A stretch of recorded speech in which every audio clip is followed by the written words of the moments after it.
Ever feel like you're your own worst enemy? Like something's holding you back, but you can't quite put your finger on it? Oh, absolutely. We've all been there. It's like there's this invisible force keeping us from reaching our full potential. Well, today's deep dive might give us a new way to think about those internal struggles. We're looking at this piece from christianliving.faith, and it's called The Five Lords of the Philistines. Okay, that title definitely caught my attention. Lords of the Philistines. Sounds intense, like something straight out of a biblical epic.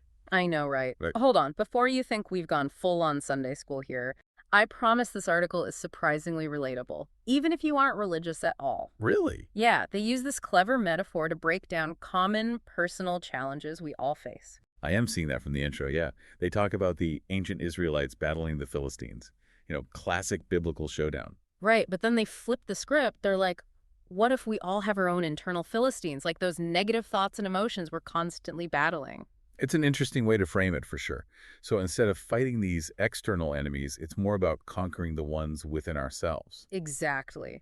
They're saying things like fear, pride, envy. Those are like our modern day Philistines waging war within us. And they take it even a step further, right? They actually give these internal struggles specific identities, call them these five lords. Yeah, it's like a character breakdown for our own personal growth. So instead of like fighting dragons or whatever, you're going head to head with Lord Self. Sounds a little strange at first, I know. It does have a certain ring to it, though. Lord Self. And I'm guessing there are four other equally intriguing characters we're about to meet. You got it. The article describes each lord almost like they're straight out of central casting, complete with their own tactics and weaknesses. And that's what makes it so clever. By Yeah. giving these internal struggles, these larger-than-life personas, Hmm. it makes them seem more tangible, like something we can actually picture and grapple with.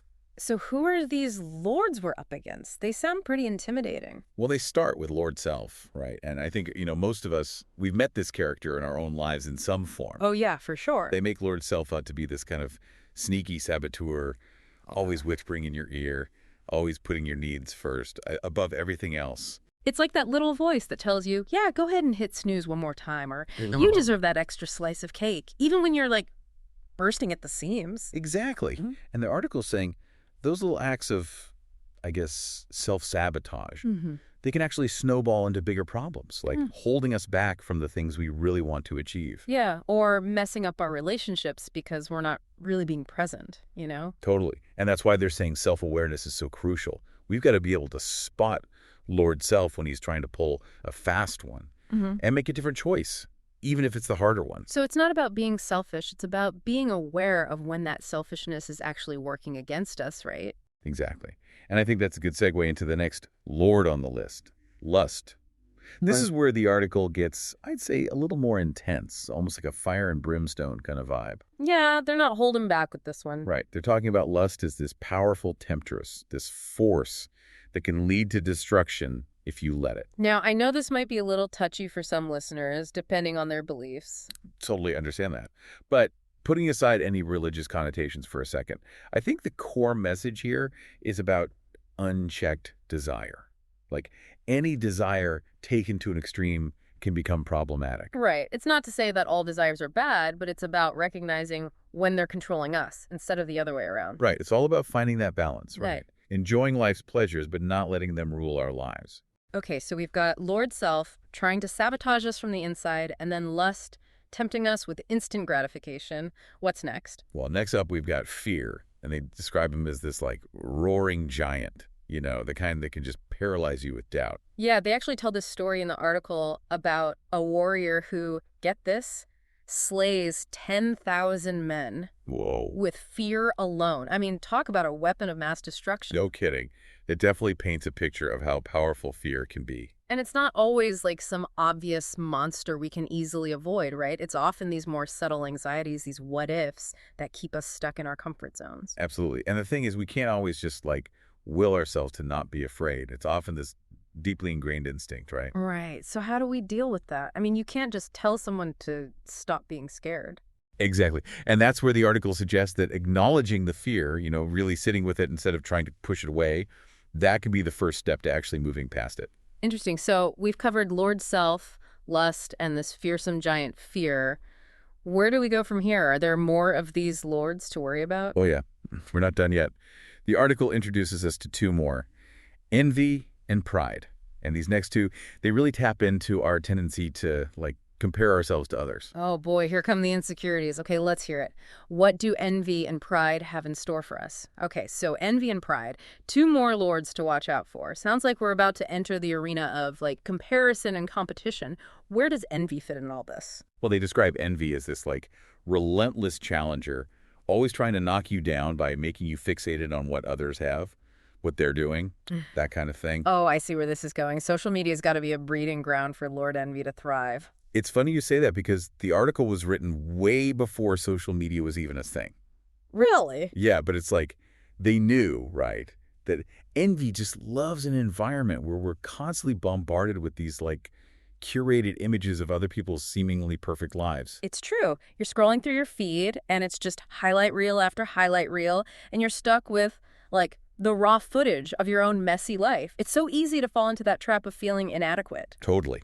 And that's what envy wants, right? To have us measure our own self-worth solely by comparing ourselves to everyone else. And that's a recipe for, never-ending unhappiness. Right. Because there's always going to be someone else who seems to have it more together than you. Right. Right?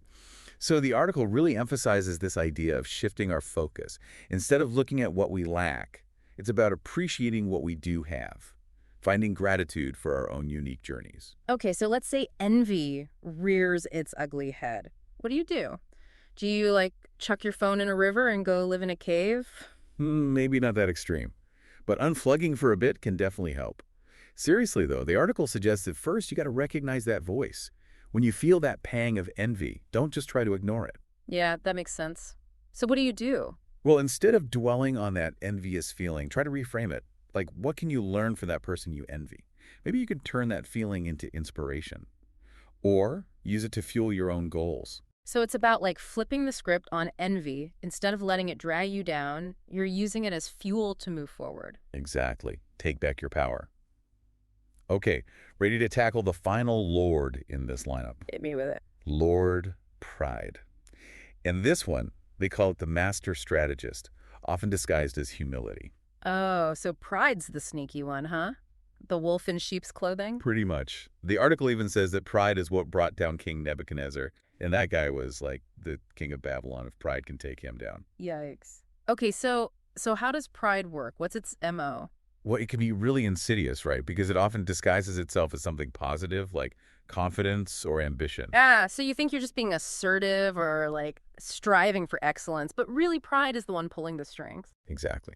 And it can keep us from growing because it makes us resistant to feedback. We might not want to admit our flaws or ask for help because pride has convinced us we've got it all figured out. So even though we might think we're killing it, pride is actually holding us back from reaching our full potential. That's the sneaky thing about it. And it's not just like a successful people problem. The article makes it clear. Pride can trip anyone up, no matter where you are in life. Wow. This has been pretty eye-opening. So to recap, we've got self, lust, fear, envy, and this master manipulator, pride. 5 lords that sound pretty tough to beat. But the article doesn't just leave us hanging, right? It offers some hope here. This idea of building a battle plan. Exactly. They're saying just recognizing these lords is the first step. Then we got to actively cultivate the opposing forces, like self-discipline, gratitude, courage, humility, compassion. We've got to fight back. So for everyone listening, what's the one thing they should take away from all of this? I think the biggest thing is self-awareness. Just shining a light on these internal Philistines, these 5 lords we've been talking about, understanding how they operate. Once you see them for what they are, you can start to develop strategies to overcome them. This has been a fascinating deep dive. We learned about these 5 lords that might be holding us back and, more importantly, how to fight back and build a better version of ourselves. Until next time, keep those battle plans strong and remember, you've got this.